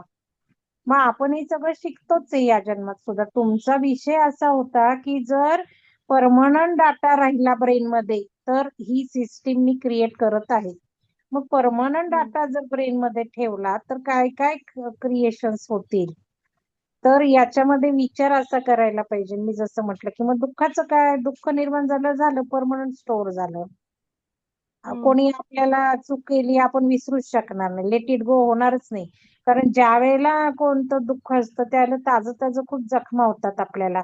पण काळ हेच औषध आहे, काळाने आपण विसरून जातो. किंवा मेंदूची पण कपॅसिटी एवढी हो ना. नसते, लहानपणीचं पण आपल्याला आठवत नाही. मग परमनंट मेंदूचा डाटा ठेवला तर ते सगळं आठवणार आहे. हा दृष्टिकोन जरा विचार करा तुम्ही, काय होईल, कसा काय होईल त्याच्यावर. दुसरं असं की जर परमनंट डाटा राहिला तर काय काय होईल. तर परमनंट डाटा राहिला तर तुम्ही असं बोलायला हवं होतं की शिकण्याची काही गरजच राहणार नाही ना. सगळंच डाटामध्ये पडेल. कशाला काही शिकायचे, काही विसरत नाहीये, कशाला परीक्षा द्यायच्या, काहीच नाही, सगळं स्टोर्ड आहे. आणि आता सुद्धा तेच आहे ना. आता जो गुगल आहे तो आपला ब्रेनच आहे. आता सुद्धा हे आहे आपला ब्रेन आहे पण आता. गुगलला पण सुद्धा आपण डेटा दिला ना, मग तो हळूहळू इन्क्रीमेंट झालाय. मग तसं आपण जन्मजन्मानी हळूहळू विकास करू ना, चेतना आपली वाढेल. ते स्टोअर झाल्यामुळं आपली नाही चेतना म्हणजे विचारच नीट केलेला नाहीये. तुम्ही विचार असा करायला पाहिजे की डाटा जर परमनंट ब्रेन मध्ये राहिला तर काय काय त्या सिस्टीम मध्ये क्रिएशन्स होणार. तुम्ही डाटा परमनंट करताय ब्रेनचा, मग ब्रेनचा डाटा परमनंट आहे म्हणजे हळूहळू काहीच नाही होणार आहे, सगळं एकदमच होणार आहे. जे काय आहे ते डाटा, जो काही आहे तो टाकला, जो काही आहे तो टाकला, जो काही आहे तो टाकला. शेवटी आपलं आता सुद्धा तसंच चाललंय. पण आपण आता काही विसरतोय, नको त्या गोष्टी सोडून देतोय, हव्या त्याच लक्षात ठेवतोय. किंवा काही गोष्टी आपल्याला आता हव्या आहेत लक्षात राहण्याच्या, पण त्या लक्षात राहत नाहीयेत. मग ओल्ड एज मध्ये जे काही प्रॉब्लेम सुरू आहेत की ओल्ड एज मध्ये आता जेवलो का नाही ते पण लक्षात राहत नाही. काही डिसीज मध्ये लॉंग टर्म मेमरी राहते आणि आताची जी मेमरी आहे ती निघून जाते. मग आता जेवलोय का लक्षात नाही राहत. मग ती लोक सारखी म्हणतात हे जेवायला दे ना, हे जेवायला दे ना, हे मला आंघोळीला जायचंय असं. आंघोळ झालेली पण त्यांच्या लक्षात राहत नाही. मग हे तुम्ही म्हणायला हवे की हे होणार नाही. जे काही मेमरीवरचे डिसीजेस आहेत ते बंद होतील, प्रॉब्लेम येणार नाही, असा तुम्ही विचार करा. तुम्ही काय केलं, एक सिस्टीम घेतली पण त्या सिस्टीम मधनं जे काही डिस्कस आता सगळ्या सिस्टीम झाल्या तेच सांगत बसला तुम्ही. तसं न कारण करता तसं श्रीकृष्णाचं पण उदाहरण आहे ना, त्यांना सगळे जन्म लक्षात होते ना.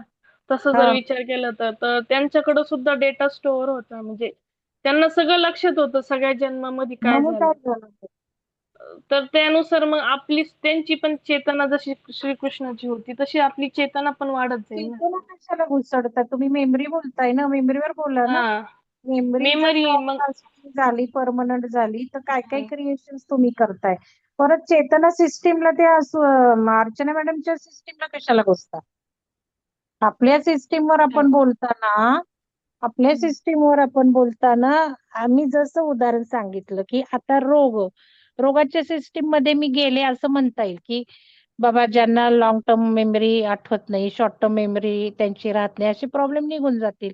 पण पर्टिक्युलरली मी ते उदाहरण दिलंय की ज्यांना आता काय केलं आठवत नाही, असं प्रॉब्लेम येणार नाही लॉंग टर्म मेमरीतून, असं तुम्ही डिटेल बोललं पाहिजे. नुसतं चेतना चांगली होईल, चेतनेचा विकास होईल असं नाही म्हणायला पाहिजे. नाही, जर मेमरीमध्ये सगळं राहिलं तर कुठला व्यक्ती पुढे आला तर तो लगेच लक्षात राहील हा मागच्या जन्मात काय केलेलं होतं आपल्याबरोबर. मग मारामारीच सुरू होईल की आपल्याला कळेल की मागच्या जन्मात त्याने किती छळलं होतं. होईल की नाही. मग तो पण हो. विचार मांडायला काय हरकत आहे, दोन्ही आस्पेक्ट आपण पण तो बोलायला. निगेटिव्ह झाला ना, म्हणून नाही मांडला नाही तो. मग दोन्ही गोष्टी मी सारखं तेच सांगते, आपल्याला दोन्ही सिस्टीमचा विचार आपण ठीक आहे क्रिएट करतो म्हणून चांगलं करू, पण मग आपल्याला असं म्हणता येईल की समजा मला आता पुढचा कोण माणूस आलाय, मागच्या जन्मी त्यांनी मला छळलेलं कळलेलं आहे, तर तुम्ही काही बोललात थोडंफार त्याच्यावर की ठीक आहे, पण माझं जे शिक्षण घेतलेलं आहे ते परमनंट डोक्यात ठेवलेलं आहे मी, की बाबा लेट इट गो करायचंय, तुम्ही बोललात ते. पण असं उदाहरण देऊन आणखीन तुम्हाला विचार करता येईल की मग लेट इट गो का करायचंय आणि का त्यांनी मला छळलं, मला माझ्या फायद्यासाठी छळलं, माझा सोल प्रोग्राम होता पुढे जाण्यासाठी म्हणून त्यांनी मला छळलं, माझं लर्निंग होण्यासाठी त्यांनी मला छळलं, हे माझ्या मेमरीमध्ये परमनंट राहिलेलं आहे. त्यामुळे आता जो काही प्रॉब्लेम येत आहे तो सगळा डिझॉल्व्ह झालेला आहे माझ्या सिस्टीम मध्ये, असं म्हणू शकता ना तुम्ही. त्या निगेटिव्ह वर सुद्धा कसं पॉझिटिव्ह काम वर्क करायचं. होईल, हा कसं पॉझिटिव्ह वर्क होईल. कारण काय होणार आहे माहिती का, ज्यावेळेला तुम्ही सगळेजण असा विचार करणार ना जर तर यामुळे एक सवय चांगली सगळ्यांना लागणार आहे. एखादा काही वाईट विचार आपल्या मनात आला ना तर आपण लगेचच त्याच्यावर एक फुंकर घालून एक काही छान क्रिएट करणार आहे, ही सवय मनाला आपल्या लागणार आहे. ज्यांनी म्हणजे ज्यांनी मी या उदाहरण द्यायला हवे होते ना त्यासोबत. हा एक्झॅक्टली. हा. तुम्ही ते सिस्टीम जे बोलत पॉइंट जायचे, होते त्याला एक एक उदाहरण होते, पण मला तुम्ही ते उदाहरण समजले नाही. सिस्टीम बोलत राहिला त्याच्याऐवजी हा. असं एक एक हे करायला होतं, ते करत राहा, हरकत नाहीये. पहिला टप्पा तर सुंदर झाला, तुम्ही बोलायला लागलात, पुढे यायला लागलात, काही कल्पना मांडायला लागल्या, हे सगळं चांगलंच झालेलं आहे पहिल्या सगळ्यांचं.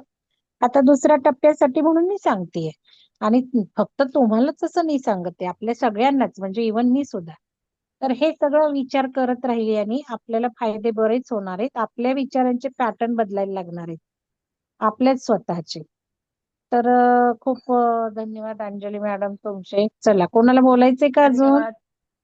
अजून कोणाला बोलायचं नसेल तर हा कार्यक्रम संपलेला आहे आपला. आता उद्या मी पुस्तक घेईल, मग श्री शिवसूत्र रात्री 8 वाजता घेईल. तर आता आपलं हे संपलेलं आहे. आता आपलं पुढचं झाडांचं, नक्षत्र झाडांचं तुमचं तयारी करायला लागा तुम्ही, आपण सप्टेंबर मध्ये तो प्लॅन करूयात. आणि ध्यानाचा कार्यक्रम आहे ते आपला सुरू, आणि श्री शिवसूत्रे मी पूर्ण करून मग ते मृत्यू पश्चात जीवन, आत्म्याचा प्रवास, हे पुस्तक सुरू करणार आहे मी. तर असं आपला पुढचा कार्यक्रम राहील. तर धन्यवाद सगळ्यांना, ज्यांनी ज्यांनी भाग घेतला, ज्यांनी ज्यांनी ऐकलं सगळं, त्या सगळ्यांना धन्यवाद. चला.